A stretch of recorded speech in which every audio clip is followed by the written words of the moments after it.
বাংলাদেশের একজন বাটপার আছে, বাটপার নাম করেই বলছি, তার নাম হচ্ছে তাগিরি হুজুর। এ বাটপার এত বড় চিটার, এই চিটার আবার দেখছি সোশ্যাল মিডিয়াতে বলছে যে আহলে হাদিসদের লেডিস হুজুর বলে এইরকম করে নামাজ পড়া দেখাচ্ছে, দেখেছেন? লেডিস মুসল্লি। আমি মনে মনে বলছি তুমি আহলে হাদিসদের লেডিস হুজুর বলনি, তুমি বলেছো মুহাম্মদ সাল্লাল্লাহু আলাইহি ওয়াসাল্লামকে। এটা যদি হযরত ওমরের জামানা যদি হতো, এটা যদি হযরত উসমানের জামানা যদি হতো, এটা যদি আমিরুল মুমিনিন আবু বকর সিদ্দিকের জামানা যদি হতো, তোমার মতো তাগিরিকে রাসূলের সুন্নত অবমাননা করার কারণে তোমাকে শুলিতে চড়ানো হতো, ফাঁসিতে ঝুলিয়ে দেওয়া হতো তোমাকে। বিয়াদব, তুমি এ কথা বলো কি করে যে আহলে হাদিসদের ভিতরে লেডিস হুজুর আছে? কথা বলার আগে মেপে বলার চেষ্টা করিও। মুহাম্মদ সাল্লাল্লাহু আলাইহি ওয়াসাল্লামের চূড়ান্ত পর্যায়ের হাদিস, আল্লাহ রাসূল সাল্লাল্লাহু আলাইহি ওয়াসাল্লাম যখন রফুল ইয়াদাইন করে হাত বাঁধতেন তখন সাদরিহি নিজের সিনার উপরে বাঁধতেন, আর তুমি এইটাকে ব্যঙ্গ করে দিয়ে বলছো যে আহলে হাদিসদের লেডিস হুজুর। দেখেছেন সোশ্যাল মিডিয়াতে? আস্তাগফিরুল্লাহ। কথাবার্তার হিসাব করে বলার চেষ্টা করিয়েন। বিনীত অনুরোধ, আমল করার আগে ভেবেচিন্তে করবেন আমলটা মুহাম্মদ সাল্লাল্লাহু আলাইহি ওয়াসাল্লামের কিনা। ইনশাআল্লাহ ভেবেচিন্তে করবেন ইনশাআল্লাহ। আবেগের বসে মোবাইলে শুনে তাড়াতাড়ি করে আমল করতে যাব না, যার দলিল খুঁজে পাওয়া যায় না। চলুন, আল্লাহ তাআলা তারপরে বলছেন আউয়াল আজিজুল গফুর, নিশ্চয় আল্লাহ কি একেবারে জবরদস্ত এবং অতীব ক্ষমাশীল। আল্লাহ তারপরে বলছেন আল্লাযী খালাকা সাবআ সামাওয়াতিন তিবাকা, আসমান আমি 7 তবক বানিয়েছি বিভিন্ন স্তরে স্তরে। কটা আসমান? 7টা।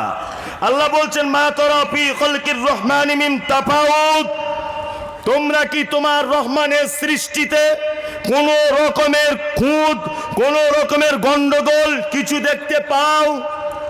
আল্লাহ সৃষ্টিতে কোনো গন্ডগোল আছে? কথা বলুন, আমি ধরিয়ে দিই তাহলে। গন্ডগোল নেই। কয়েকটা জায়গাতে মানুষের এই জায়গায় বলে, এই অনেক ভালো মেয়ের পেট থেকে কানা ছেলে হয় কি হয় না? হয়। তো ও মায়ের পেট থেকে কি অপরাধ করেছে যে ও কানা হলো? কেউ কেউ দেখছেন না রেল প্ল্যাটফর্মে ঘুরছে হাতে আর পায়ে এরকম ল্যাংড়া, দেখেছেন?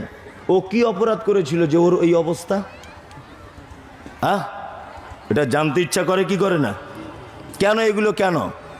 আল্লাহ বলছে আমার সৃষ্টিতে কোনো ভুল নেই। আচ্ছা, কোরআনের এই আয়াতটা যদি একজন ইহুদি খ্রিস্টান যদি পড়ে বা কোনো বেধর্মী মানুষ যদি পড়ে, তাহলে এইটা সে অভিযোগের আঙুল তুলবে কি তুলবে না? তুলবে, তুলবে।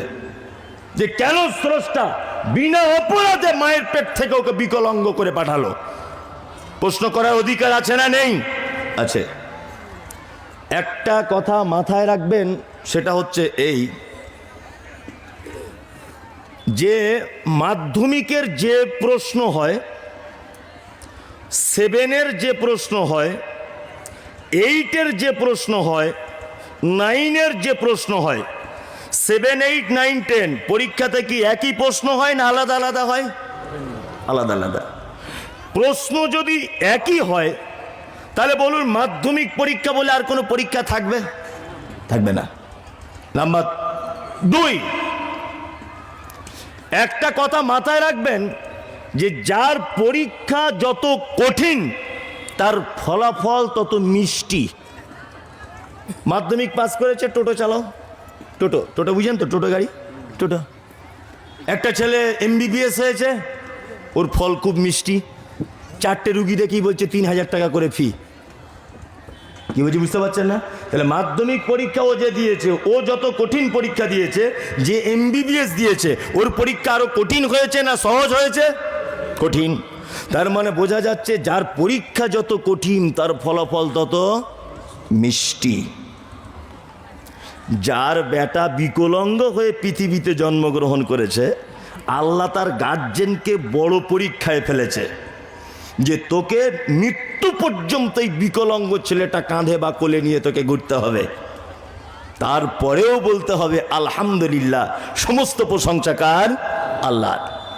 তুমি যদি এই বিকলাঙ্গ বেটাকে তোমার মৃত্যু পর্যন্ত তার সেবা যত্ন করো এবং এই কথা যদি বলো, আল্লাহ তুমি করেছো, কোনো আপত্তি নেই, তুমি ভালো বুঝেছো তাই আমার ছেলেকে বিকলাঙ্গ করেছো, এই কথা বলে যদি তুমি পৃথিবী থেকে চলে যেতে পারো, তোমার জন্য উচ্চ দরজার জান্নাত রয়েছে। দুই, অনেক মানুষের বেটা অন্ধ, হাত ধরে ধরে অপরের সাহারা নিয়ে ঘুরতে হয়, হয় না? হয়।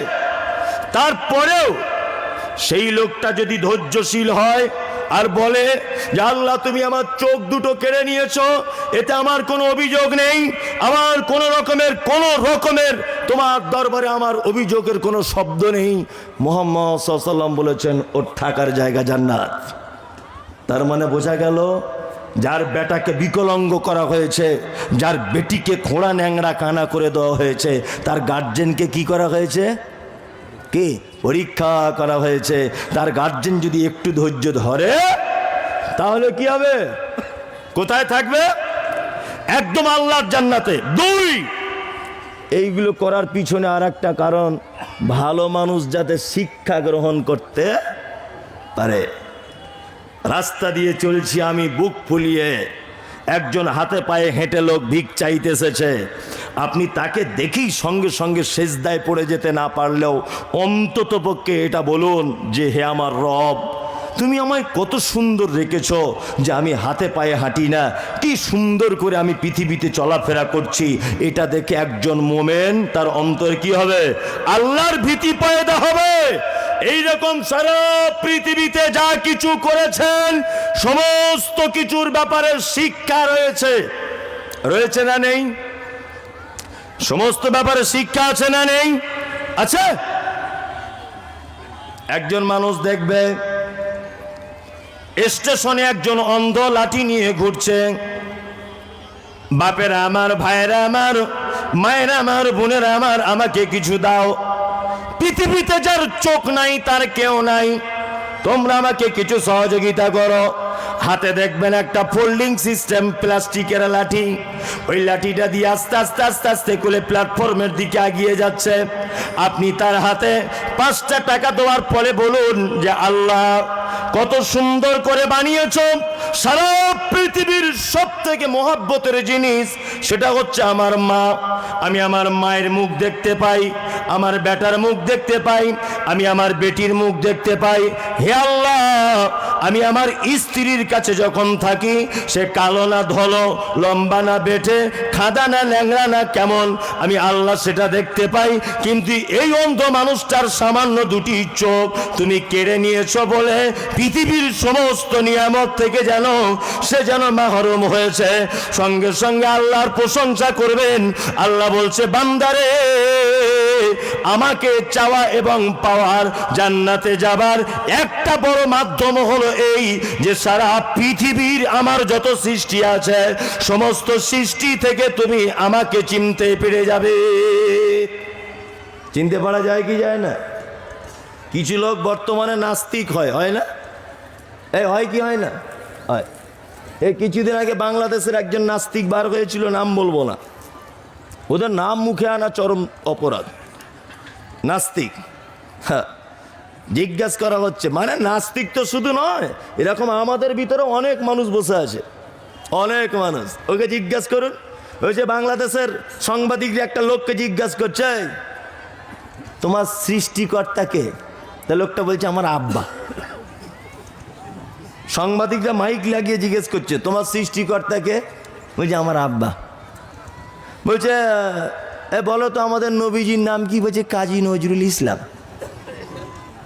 কি বলছে বুঝতে পারছেন না? বাংলাদেশের